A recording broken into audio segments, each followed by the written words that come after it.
ഇതാണ് അമിക്കോസിന്റെ റവ അപ്പം മിക്സ്. എങ്ങനെ ഉണ്ടാക്കാന്നുള്ള ഡീറ്റെയിൽ ആയിട്ടുള്ള ഒരു വീഡിയോ ആണ് ഇപ്പൊ നമ്മൾ ചെയ്യാൻ പോകുന്നത് കേട്ടോ. അതിന് നമ്മളിവിടെ പുറത്ത് അടുപ്പൊക്കെ ഉണ്ടാക്കാനുള്ള സെറ്റ് ചെയ്യാനുള്ള പരിപാടിയാണ്. ജസ്റ്റ് ഒരു 10 മിനിറ്റ് റെസ്റ്റിന് വെക്കാം.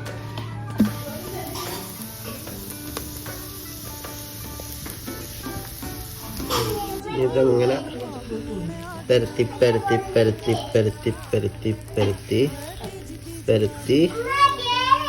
ഓക്കേ, വരി വരി വരി. നമ്മളിങ്ങനെ മറക്കുക, ഇവിടെ മറക്കുക, എന്നിട്ട് ഇവിടുന്ന് ഇങ്ങനെ മറക്കുക, ഇങ്ങനെ പിടിച്ചിട്ട് ഇങ്ങനെ മറക്കുക. ഈ ഭാഗം ഒന്ന് കാണിച്ചു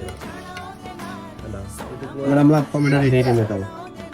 കാരണം അതിൻ്റെ അടിഭാഗം നല്ല അടിപൊളിയായിട്ട് സോഫ്റ്റ് ആയിട്ടുള്ള, ഇങ്ങനെ തട്ടിച്ചാൽ ഇങ്ങനെ ഒട്ടുപോലും ചെയ്യൂല, ഇങ്ങനെ മുട്ടിച്ച് കഴിഞ്ഞാൽ ഒട്ടും